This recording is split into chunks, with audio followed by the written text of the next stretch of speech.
Yeah, so when I talk about ecological grief, I often see it as from the lens of a displaced Indigenous woman, right? Because oftentimes, many times when we hear it within the immigration discourse, people are like, go back to your land. But, there's no land to go back to because all of our land has been stolen and sold, especially when we're talking about Central America, where our countries are smaller than most of these states in the United States, right? Where, most of our 90% of our land is probably privately owned by international corporations that are not going to sell it back or that are not going to return it.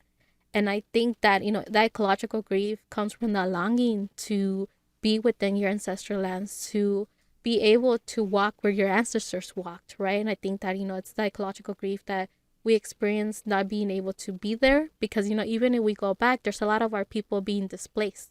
And we're seeing that in today's current immigration, what they call a crisis.